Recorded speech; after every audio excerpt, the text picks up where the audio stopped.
Baik, selamat datang lagi di video pembelajaran saya ya. Di video pembelajaran Bapak hari ini membahas lanjutan materi sifat kualitatif kemarin yang kita bahas di sekolah ya. Jadi hari ini kita akan membahas tekanan osmosis ya. Osmosis. Jadi osmosis sendiri ini itu apa? Kan itu pertanyaan kalian, apa osmosis itu kan? Jadi mungkin saya gambarkan dengan ilustrasi seperti ini ya, biar kalian paham. Jadi ini ada suatu bejana yang diisi dengan dua larutan beda ya. Mungkin ini larutan X ya. Larutan X, ini larutannya air lah. Nah, nanti kalau dia mengalami osmosis itu terjadi pergerakan ya. Jadi ini air ini kan memiliki konsentrasi yang rendah kalau kita anggap ya, dibandingkan dengan X. Jadi nanti di sini osmosis itu adalah pergerakan suatu cairan yang memiliki konsentrasi rendah yang melewati membran semi-permeabel menuju larutan yang memiliki konsentrasi yang lebih tinggi. Nah, sekarang di mana tekanan osmosis ini? Nah, itu tekanan osmosisnya maksudnya adalah tekanan dari larutan ini, larutan yang memiliki satu larut ini, yang menahan daripada peristiwa osmosis ini. Nah, jadi tekanan osmosis itu tekanan untuk menghalangi peristiwa osmosis. Nah, sekarang berarti ya, apa yang mempengaruhi besarnya tekanan ini atau rendahnya tekanan ini itu dipengaruhi oleh apa? Dipengaruhi oleh jumlah zat larutnya. Jadi jumlah zat larut dalam hal ini zat X ini yang mempengaruhi tekanannya mungkin besar atau mungkin rendah untuk menghalangi air bergerak ke dalamnya gitu. Jadi dari peristiwa ini dapat kita simpulkan jumlah zat larut ini kan kalau ada pengaruh dengan sifat larutan berarti ya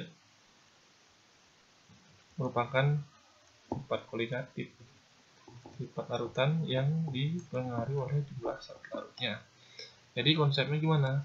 Konsepnya untuk yang tekanan osmosis ya, konsepnya itu semakin besar atau semakin banyak nanti jumlah zat terlarutnya ya, jumlah zat terlarutnya,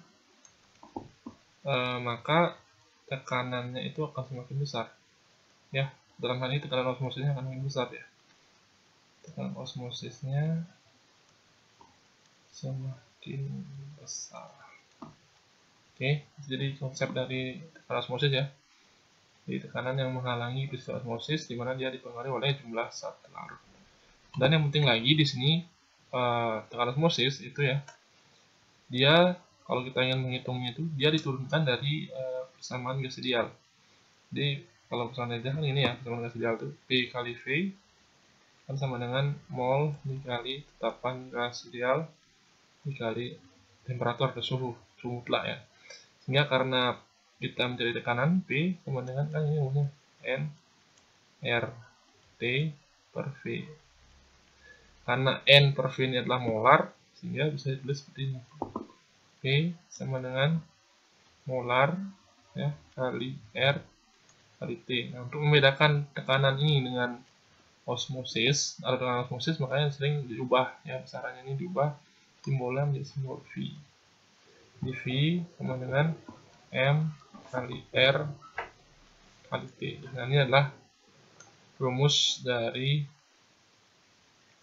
tekanan osmosis. Di V sama dengan M R T. Ya, mungkin dari rumusnya juga bisa kalian lihat konsepnya ya. Jadi kalau molar ini ya, molar ini kan paling lurus dengan tekanan osmosisnya. Kalau molarnya besar, V-nya juga otomatis semakin besar. Oke, keterangannya mungkin saya tambahkan di sini.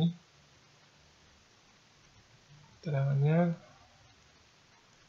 di V itu adalah tekanan osmosisnya, osmosis dengan satuan atm atmosfer, dan M di sini molaritas untuk menyatakan jumlah zat larutnya. Jadi jumlah zat larutnya dinyatakan molaritas, molar misalnya, atau yang besar. R itu Ini tetapan gas ideal. Tetapan gas ideal. Dan nilainya itu kan sudah tahu. 0,082. Satuan dia liter atm per mol Kelvin. Satuan dia. Dan T ini adalah suhu mutlak, ya suhu dalam satuan Kelvin. Ya, itu keterangan rumusnya. Kemudian untuk penerapannya, kalau penerapannya dalam kehidupan sehari-hari, biasanya tekanan osmosis ini sering terjadi pada peristiwa ini ya, peristiwa ya akar. Misalnya saya punya tanaman ini ya kan memiliki konsentrasi yang tinggi ya, akar tanaman ini kan memiliki konsentrasi yang tinggi. Jadi kalau misalnya dalam tanah, di air itu akan diserap oleh akar tanaman. Ini contoh penerapannya kalau seperti negatifnya. Ada juga yang menahan dari tanaman akar tanaman itu supaya airnya nggak terlalu banyak masuk. Itu juga peristiwa osmosis. Dan yang paling mudah lagi untuk pemahamannya, misalnya ketika kalian masak belut tuh. Nah, belut itu kan susah tuh dibunuh kalau misalnya pakai pisau. Kayak supaya dia mudah kita bunuh belutnya atau mematikan belutnya itu kan pakai garam. Jadi garam itu sengaja ditaburkan dalam suatu wadah yang berisi belut, nanti belutnya akan mati. Kenapa? Karena cairan di dalam belut itu kan pindah ke garam. Ya, seperti itu contohnya. Dan masih banyak lagi untuk penerapannya, mungkin bisa kalian cari di internet atau dari media belajar lain, nggak masalah. Penting kalian pahami dulu pengertian dari tekanan osmosis, kemudian penurunannya gimana, konsepnya gimana. Itu yang paling penting ya. Oke, untuk contoh soalnya nanti akan saya bahas. Oke, untuk contoh soalnya ya, contoh soal dari tekanan osmosis, ini mungkin saya gambarkan saja biar nggak terlalu lama nulisnya. Ya, ini ada satu gambar dari gambar dari larutan ya, larutan apa ya, larutan glukosa misalnya. Jadi ini adalah glukosa ya, saya larutkan dalam ini airnya 250 mili ya. Saya larutkan dalam 250 mili air. Ini glukosa itu rumusnya apa? C6H12O6 ya, dengan mR-nya dia itu adalah 180 ya. Jadi ini saya larutkan sebanyak 60 gram ya. Jadi glukosa ini saya larutkan sebanyak 60 gram ke dalam 250 ml air dengan suhu airnya ya, T-nya dia itu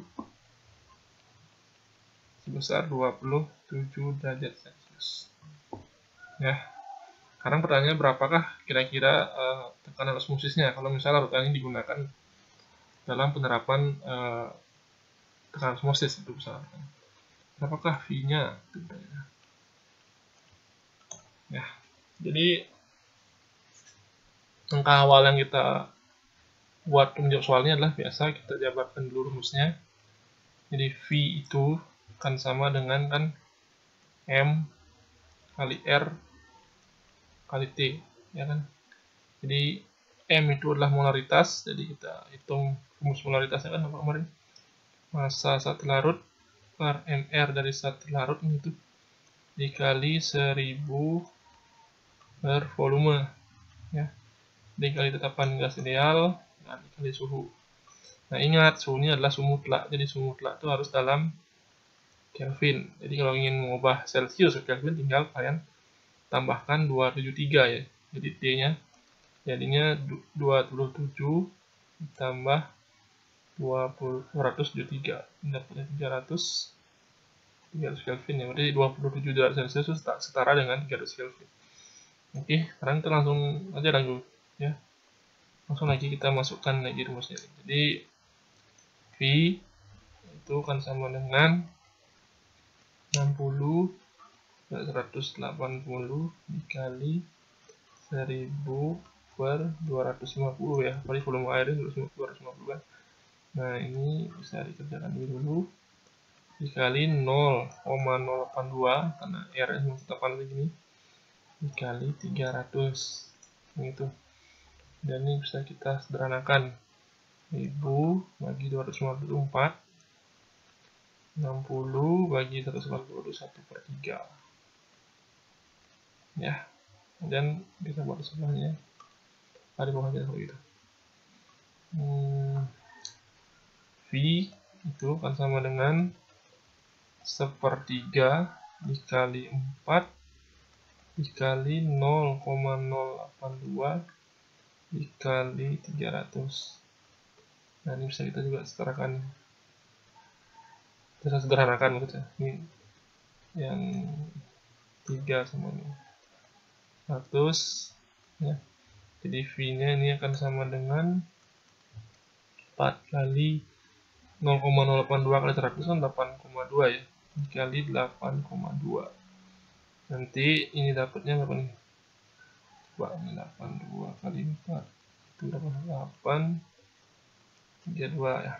Jadi dapatnya adalah 32,8 atm satuan. Ya, ini cara sederhana kita dalam menentukan tekanan osmosis. Ya, atau osmosis nggak terlalu ini ya, tinggal masukkan aja rumusnya M, R, T. Yang penting paham dulu menghitung molar. Itu kan seringkali sesuatu nggak bisa menghitung molar. Molar tuh sih jadi masalah. Ya, molar tuh ininya volume dalam satuan mili. Kalau molar kan berarti dalam satuan gram larutnya. Nah, itu aja bedanya.